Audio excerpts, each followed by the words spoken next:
syukur kami Tuhan, Kau menyertai kami, percaya selama ini. Amin. Bapa, Ku berterima, kami bersyukur untuk kasih setiamu yang tak pernah berakhir. Amin. Aku ada hari ini karena Tuhan Dia baik dan teramat baik bagiku. Semua yang ku alami bersamamu ku lewati. Indahnya kasih Tuhan seperti pelangi. Sehabis hujan aku ada hari ini karena Tuhan Kau baik dan teramat baik bagiku. Kami nyatakan semua yang ku alami bersamamu ku kami lewati bersamamu Tuhan. Kasih Tuhan seperti pelangi. Sehabis hujan aku ada hari ini. Kau baik Tuhan. baik bagiku. Sungguh kami percaya semua yang ku alami bersamamu ku lewati. Indahnya kasih Tuhan seperti pelangi. Indahnya kasih Tuhan. Kami percaya indahnya kasih Tuhan seperti pelangi. Sehabis hujan. Mari kita tunduk kepala, kita berdoa. Tuhan, terima kasih atas hari ini. Kami berkumpul semua para ladies dari berbagai tempat Tuhan. Kau biarkan mereka supaya mengenal firman-Mu, supaya mereka menjadi pelaku-pelaku firman Tuhan. Ketika firman disampaikan, ada sesuatu yang mengubah paradigma setiap kami, sehingga kami akan menjadi orang-orang yang lebih berkualitas di hadapan Tuhan. Kau juga hamba-Mu, hamba terbatas, Engkau tidak terbatas, sehingga mulut bibir hamba-Mu Kau pakai untuk menyatakan isi hati-Mu. Di dalam Kristus, haleluya, amin. Shalom semuanya. Izinkan saya hari ini akan memberi firman Tuhan dengan judul No Gossip, No Comment, Hardworking. Ya, tulisan ini, slogan ini kita semua pasti tahu. Ya, di gereja base itu pasti tahu. No gossip, no comment, hardworking. Nah, ketika saya memberikan judul ini, saya sangat mengerti bahwa dalam kehidupan sehari-hari kita, khususnya para ladies, seringkali lebih melihat, lebih mengurus urusan orang lain, sehingga lupa memperbaiki atau membangun diri kita sendiri. Nah, itu sering kita lakukan, termasuk saya juga. Kadang-kadang kita nggak sadar, walaupun sadar, tapi tetap jalan terus. Nah, hari ini kita akan diingatkan bahwa hidup kita sudah tidak boleh lagi gosip, hidup kita juga tidak boleh terlalu banyak komentar, tetapi yang Tuhan mau adalah kita bekerja untuk pelayanan Tuhan. Di 1 Tesalonika 4 ayat 11-12. Ayat yang ke-11, dan anggaplah sebagai suatu kehormatan untuk hidup tenang, untuk mengurus persoalan-persoalan sendiri, dan bekerja dengan tangan seperti yang telah kami pesankan kepadamu, sehingga kamu hidup sebagai orang-orang yang sopan di mata orang luar dan tidak bergantung kepada mereka. Kalau kita perhatikan, hari ini kita pasti mengurusi orang lain. Kalau kita hidup kita nggak ada kebenaran, pasti kita bergosip. Mengomentari hidup orang, wah itu paling suka. Coba saudara, hari ini ada teman-teman kita up story di IG. Wah, kita bisa komentar. Wih, itu uang dari mana? Dia bisa keluar negeri. Oh, itu hebat sekali. Kok bisa makan di restoran terus padahal hidupnya lagi kekurangan. Itu semua kita komentari. Sehingga hidup kita lupa. Energi kita lupa untuk mengurus yang lebih baik. Akhirnya apa? Ya waktu kita habis untuk hal-hal yang tidak bermutu. Waktu kita habis untuk membahas kehidupan orang lain. Tetapi lupa untuk mengurus kehidupan kita sendiri. Nah, di sini Rasul Paulus melihat masalah ini sejak jemaat mula-mula. Dan Paulus juga mengingatkan kepada kita hari ini. Saya bukan menggurui para ladies, tapi ini teguran bagi kita semua. Ketika hari ini kita memang melakukan, ketika firman disampaikan, itu ada sesuatu yang harus kita rubah. Jadi hidup kita itu tidak boleh lagi mengurusi orang lain. Saya mungkin sudah berapa kali cerita, ketika Pak Fengki khotbah, saya ingat pada waktu itu kayaknya masih COVID. Di situ Pak Fengki ngomong, jangan urus urusan orang lain. Di situ saya seperti tertampar. Padahal itu menurut saya khotbah yang mungkin kata-kata itu sering saya dengar. Tapi pada saat itu seperti menampar saya. Apakah saya marah sama Pak Fengki? Saya bisa ngomong, Pak, Bapak dapat info dari mana? Kita harusnya nggak boleh. Justru ketika kita menerima firman, firman itu menegur kita harus berubah. Jangan menyalahkan. Hari ini kita kadang-kala memang suka menyalahkan. Tapi hidup kita lupa apakah kita memang lebih benar daripada orang tersebut. Enggak juga. Nah, hari ini Paulus mengajarkan kepada kita. Ada 3, jangan sibuk membicarakan orang lain. Jangan merasa harus mengomentari segala sesuatu. Tapi gunakan waktu kita untuk mengerjakan apa yang Tuhan percayakan.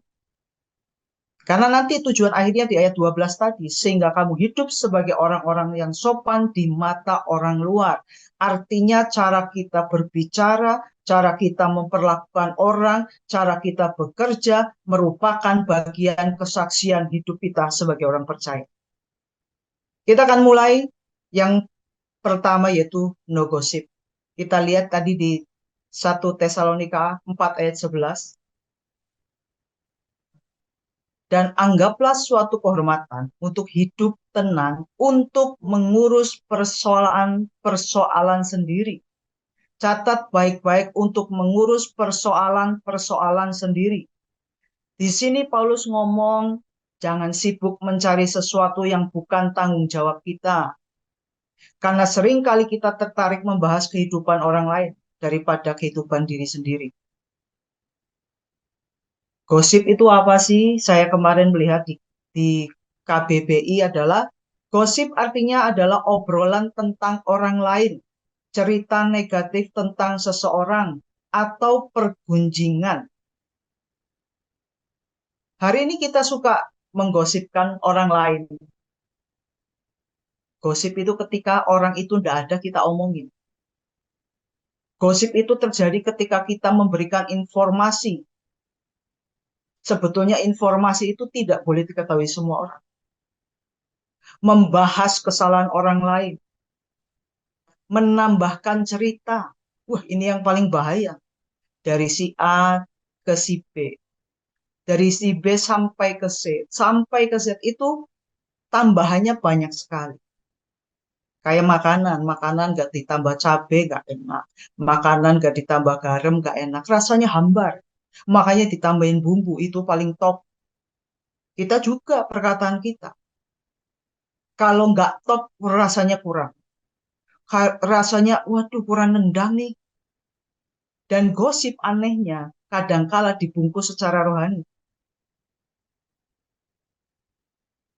Kita ini mau sharing nih, si A kasihan loh, punya masalah loh. Kita coba sharing. Wih, rasanya kan seperti rohani. Padahal dia kepo, mau melihat itu masalah apa sih. Kita juga bisa, yuk kita berdoa buat dia. Dia punya masalah loh.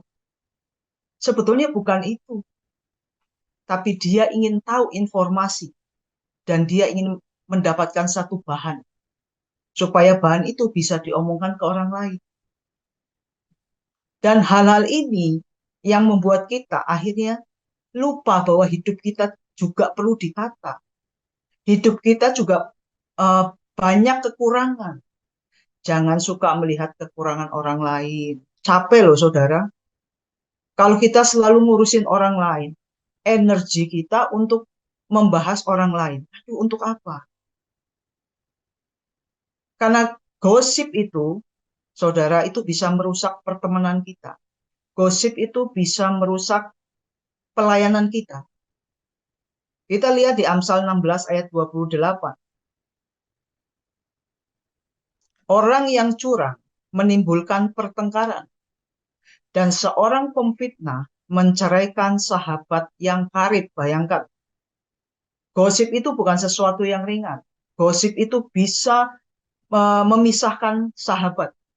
Makanya kita tidak boleh suka memfitnah, kata-kata yang tidak baik, perkataan yang sia-sia, karena gosip itu bisa menghancurkan kepercayaan.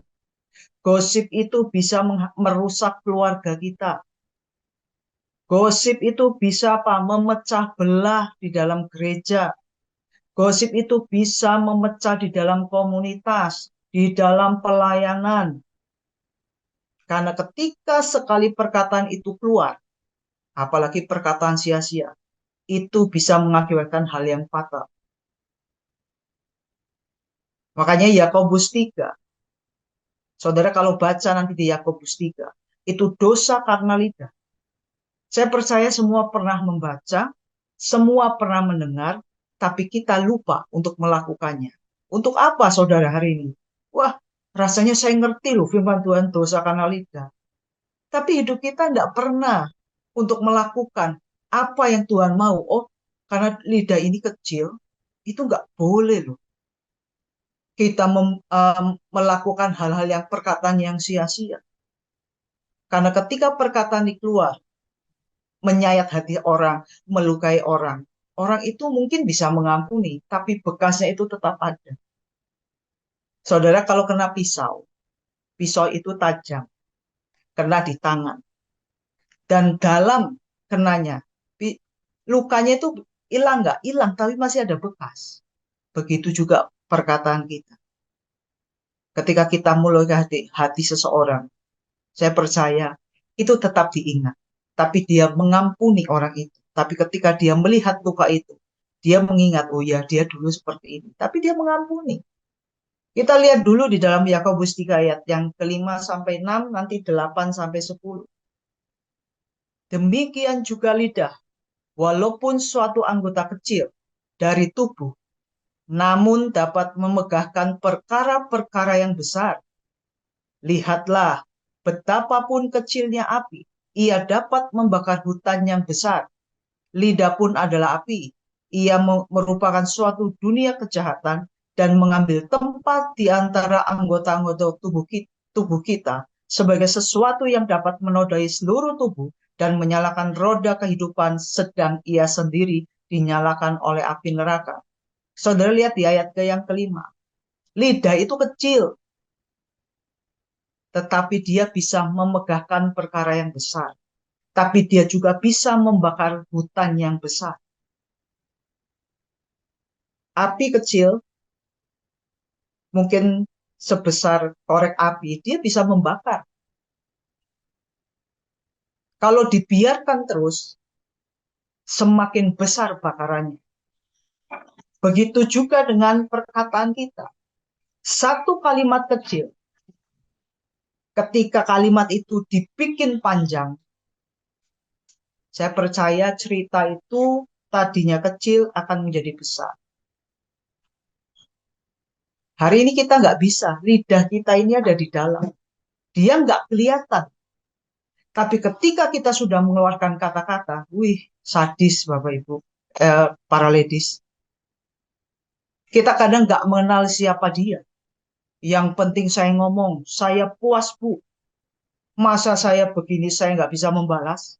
Bayangkan, loh kita hidup dalam kebenaran.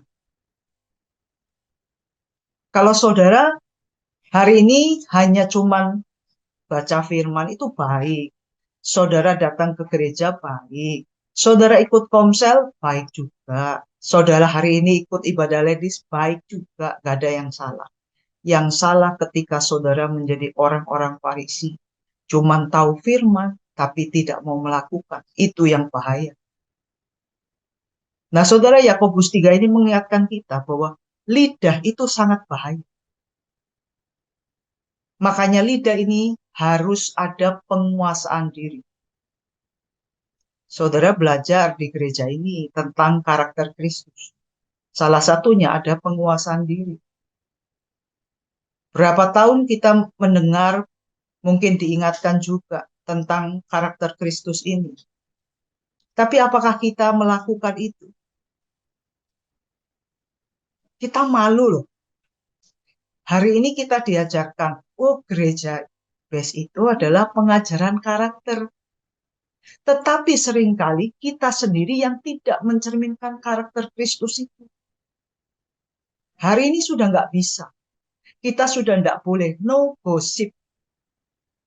Ya, itu harus kita catat, kita ingat baik-baik. Saya juga tertegur.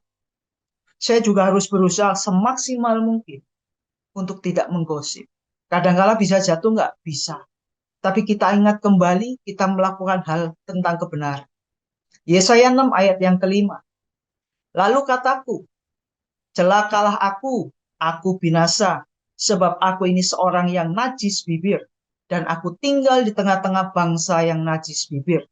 Namun mataku telah melihat Sang Raja, yakni Tuhan semesta alam.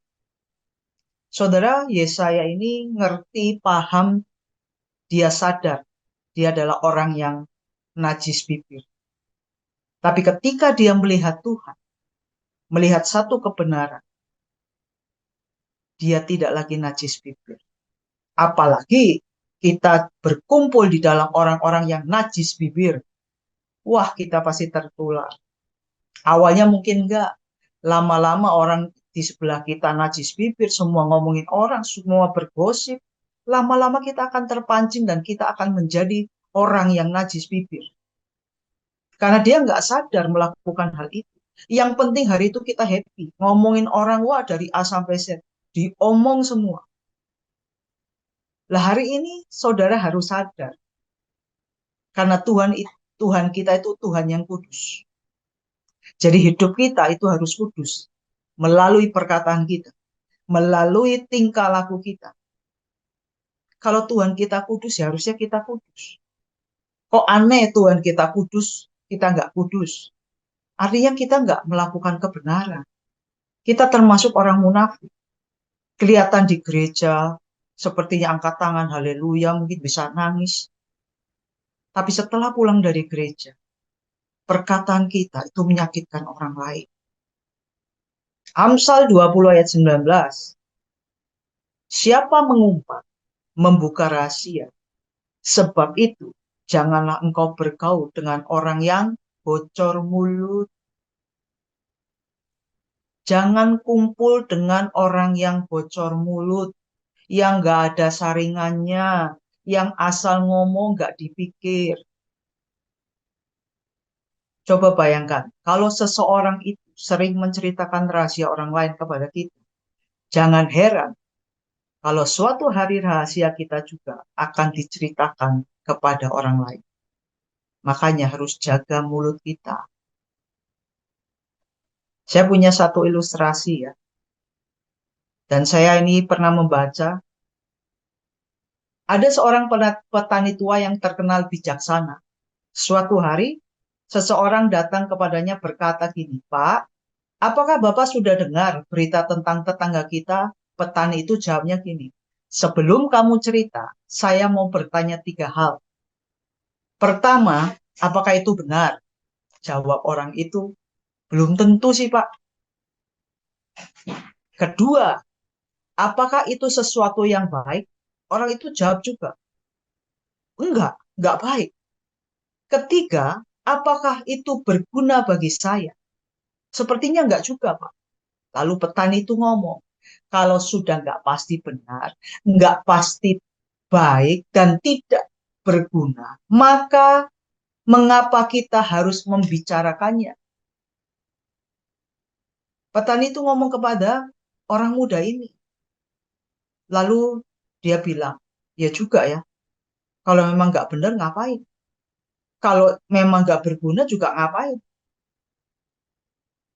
Ini membangun nggak ya? Kalau nggak, ya udah, nggak usah. Jangan sampai saudara hidup kita itu juga sama. Ketika kita ingin membahas orang lain, kehidupan orang lain, saudara pikir dulu. Jangan kita ngomong baru kita mikir, salah. Kita ketika mau ngomong pikir dulu, itu melukai hati orang lain atau enggak? Itu perlu apa enggak? Itu berguna atau enggak? Itu benar atau enggak? Kalau enggak, diem Bapakku. Paraletis, diem. Jadi gosip itu jangan saudara biarkan. Kalau melihat orang lain salah, kita harus kasih tahu. Kita nggak boleh diam saja.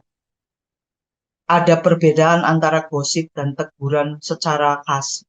Makanya Matius 18 ayat 15 ngomong seperti ini. Apabila saudaramu berbuat dosa, tegurlah dia di bawah 4 mata. Saudara, kalau teman kita sedang melenceng, mungkin sedang berbuat dosa, kita menegur tuh 4 mata. Bukan menegur dengan cara kita ngomongin ke orang lain. Dia seperti ini. Ini disuruh 4 mata. 4 mata berarti 2 orang. 4 mata bukan 10 orang. Jika ia mendengarkan nasihatmu, engkau telah mendapatkannya kembali. Jadi hari ini kita boleh menegur teman kita. Tapi 4 mata, bukan 10 mata. Ya, kita harus mengerti. Gosip itu membicarakan orang kepada orang lain. Tetapi teguran kasih berbicara kepada orangnya untuk membangunnya. Itu loh bedanya. Gosip itu nggak membangun, menjatuhkan orang.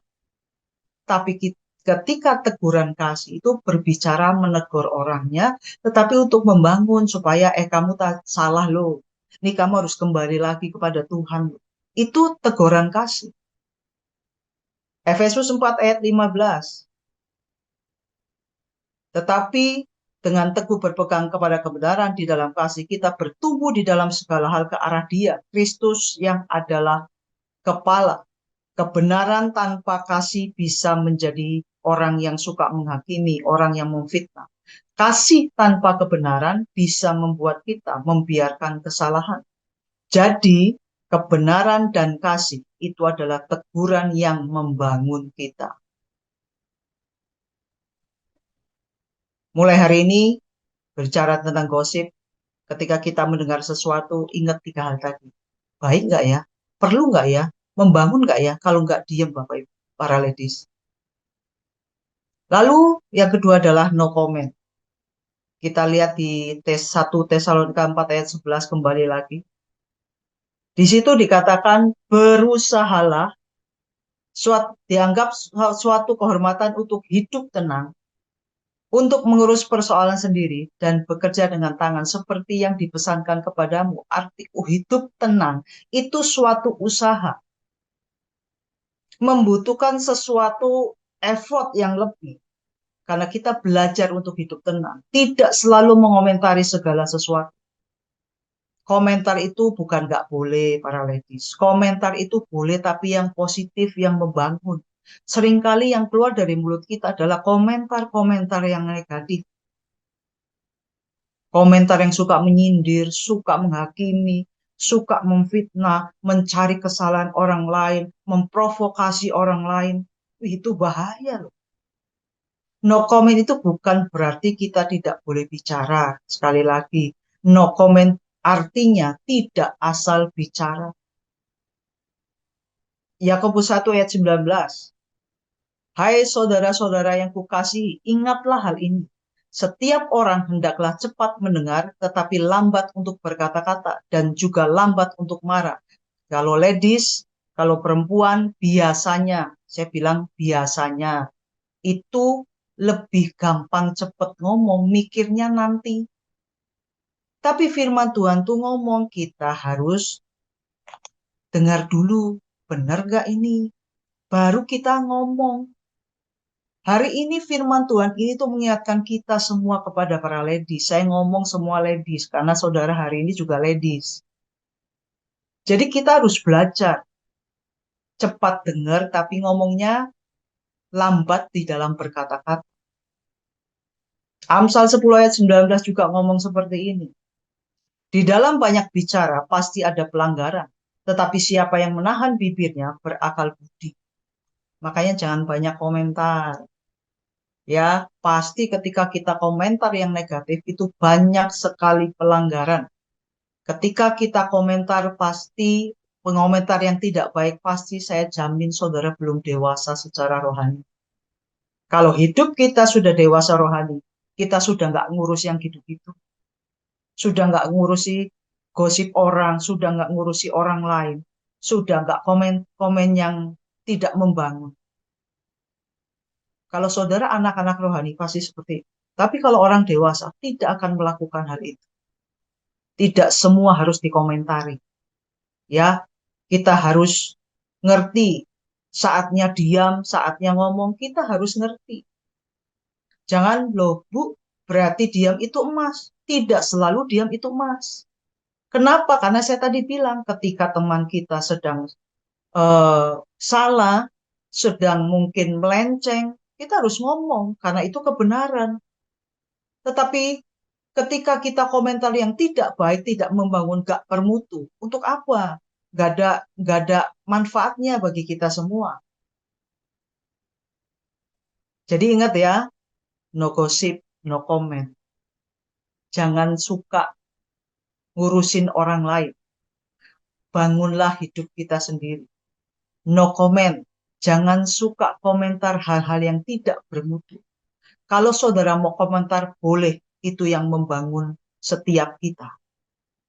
Saya akan kasih satu video aplikasi. Ini membuat kita sebetulnya mencelikan bahwa iya ya juga ya. Memang kita kadang seperti itu. Saya minta untuk multimedia untuk kasih video aplikasi sebentar. Bu, mulai hari ini aku nggak mau ke gereja lagi. Loh, kenapa? Soalnya di gereja aku lihat orang-orang yang kelihatannya suci, tapi sebenarnya nggak. Ada yang sibuk main ponsel, ada yang memimpin ibadah tapi tetap berbuat maksiat, ada juga yang nyelundupin uang persembahan. Baiklah kalau begitu, tapi ada satu syarat yang harus kamu lakukan. Setelah itu, terserah kamu. Apa itu? Ambil air 1 gelas penuh, lalu bawa keliling gereja. Ingat, jangan sampai ada air yang tumpah. Sudah, Bu. Di gereja tadi ada orang yang sibuk dengan smartphone-nya. Wah, aku tidak tahu karena pandanganku hanya tertuju pada gelas ini. Ada yang membicarakan keburukan orang lain. Aku tidak dengar karena sedang berkonsentrasi menjaga air dalam gelas, Bu. Ada yang menyelundupkan uang persembahan. Nggak tahu, Bu. Begitulah hidup anakku. Jika kamu fokus pada tujuan hidupmu, kamu tidak akan punya waktu untuk menilai kejelekan orang lain.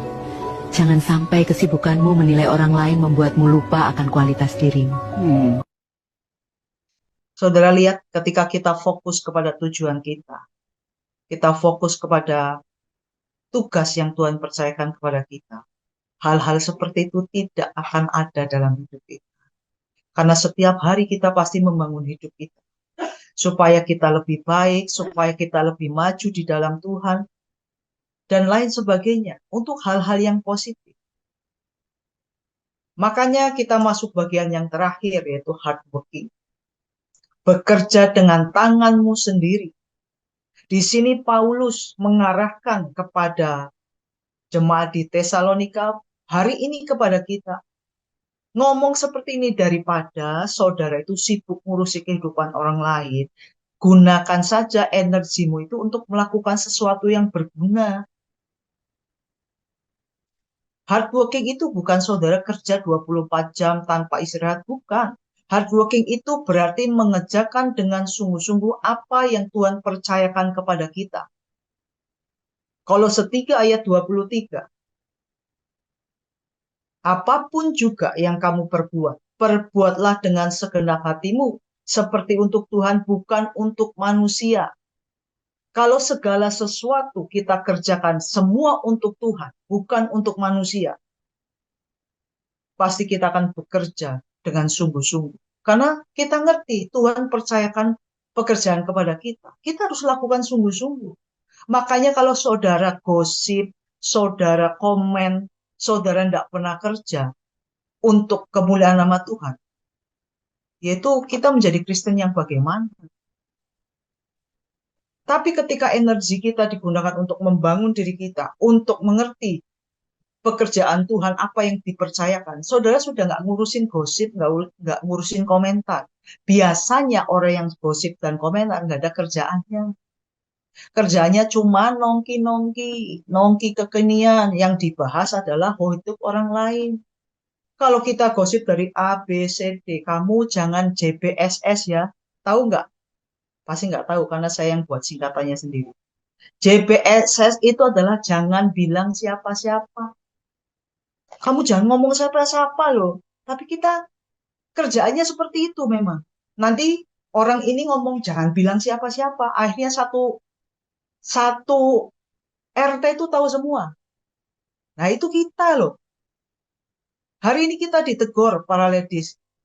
Ayo sama-sama. Kita harus hard working. Harus bekerja untuk Tuhan. Bertanggung jawab apa yang sudah Tuhan titipkan kepada kita. Kita harus menyelesaikan tugas kita. Kita harus menjadi berkat untuk orang lain. Amsal 14 ayat 23. Nanti saudara pulang dari tempat ini yang diingat adalah JBSS. Jangan bilang siapa-siapa. Firman Tuhannya nggak tahu. Amsal 14 ayat 23. Dalam tiap jeripayah ada keuntungan, tetapi kata-kata belaka mendatangkan kekurangan saja. Ayo, ladies, kita harus hardworking.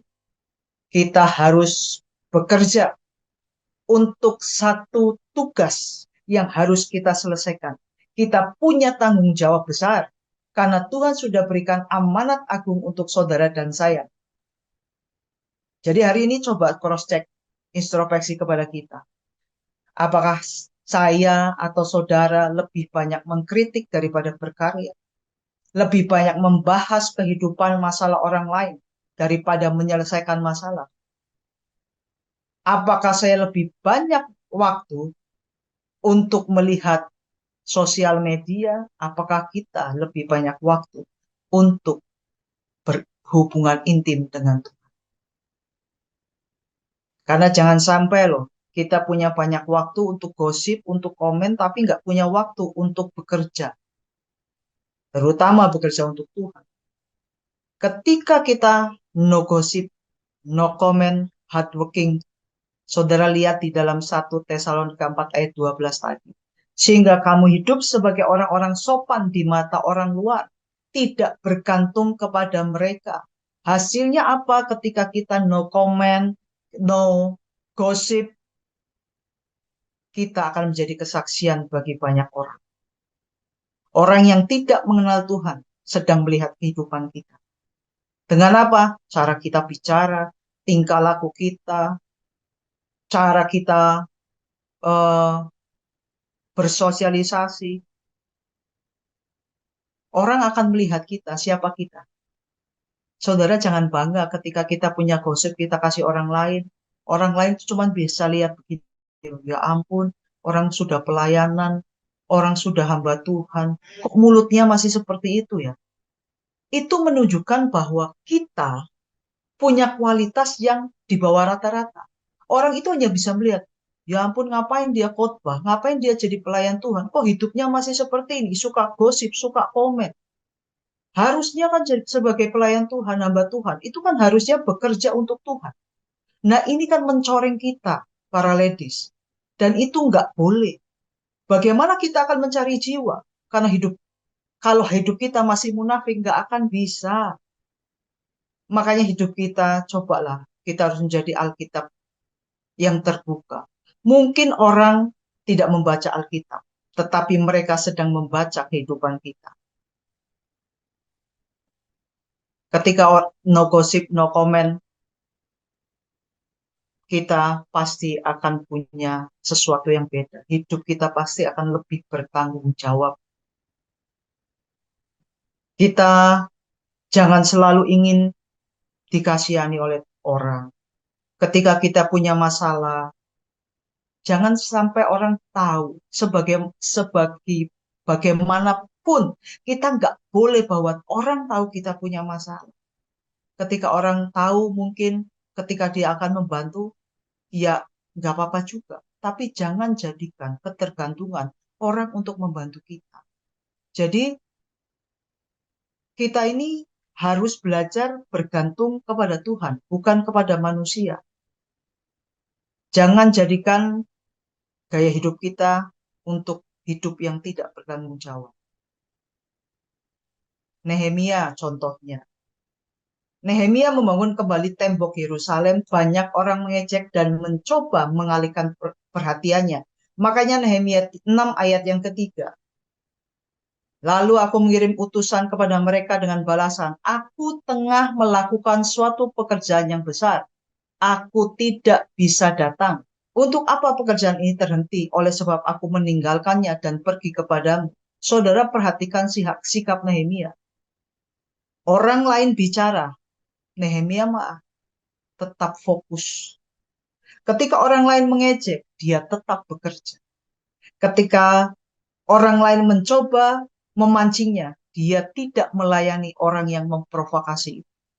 Nehemia tahu pekerjaan besar yang Tuhan percayakan ada dalam hidupnya.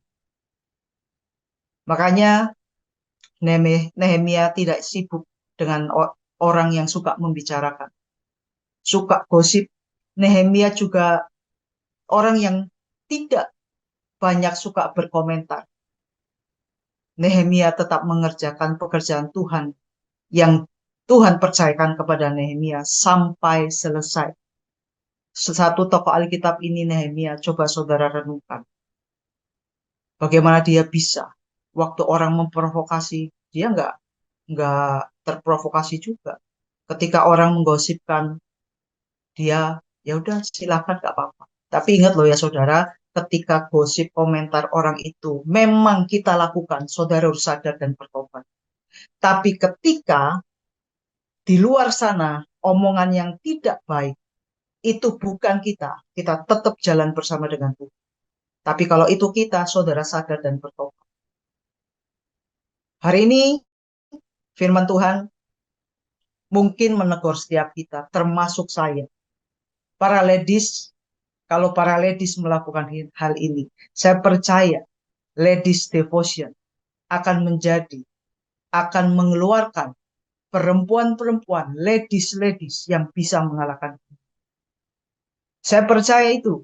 Makanya semua untuk hal gosip, komentar-komentar yang nggak perlu, kalau perlu pun ngomong seadanya, berbicara untuk yang membangun, dengan kasih, dengan kebenaran, itu enggak apa-apa. Makanya jangan fokus kepada gosip, komentar, tapi fokuslah kepada Tuhan. Kita harus hardworking. Jangan habiskan energi untuk membicarakan dan mengomentari orang lain. Ya, terakhir, daripada menghabiskan waktu untuk mengomentari orang lain, lebih baik gunakan waktu itu untuk mengerjakan apa yang Tuhan percayakan kepada kita. Daripada membicarakan kesalahan orang lain, lebih baik kita memperbaiki hidup kita. Daripada menjadi provokator, jadilah pembawa damai. daripada sibuk dengan drama orang lain, fokuslah kepada panggilan Tuhan. Hari ini saya percaya firman Tuhan memberkati setiap kita dan menegur setiap kita. Dan saya percaya para ladies setelah ini, ayo no gossip, no comment, hardworking. Mari kita tunduk kepala, kita berdoa. Tuhan, terima kasih atas hari ini. Kami diingatkan kembali supaya hidup kami lebih berkualitas di dalam Tuhan. Mari teman-teman, kita dekapkan tangan kita di dada. Jagalah hatimu dengan segala kewaspadaan, karena dari situlah terpancar kehidupan.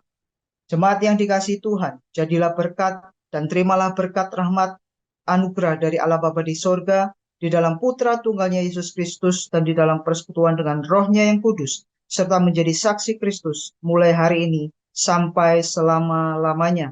Mari kita tutup dengan doa Bapa kami. Bapa kami yang di sorga, dikuduskanlah namamu, datanglah kerajaanmu, jadilah kehendak-mu di bumi seperti di sorga. Berikanlah kami pada hari ini makanan kami yang secukupnya, dan ampunilah kami akan kesalahan kami, seperti kami juga mengampuni orang yang bersalah kepada kami. Dan janganlah membawa kami ke dalam pencobaan, tetapi lepaskanlah kami daripada yang jahat, karena Engkaulah yang punya kerajaan dan kuasa dan kemuliaan sampai selama-lamanya. Amin. Tuhan memberkati. Hatiku bernyanyian, hatiku bernyanyi bagi Raja.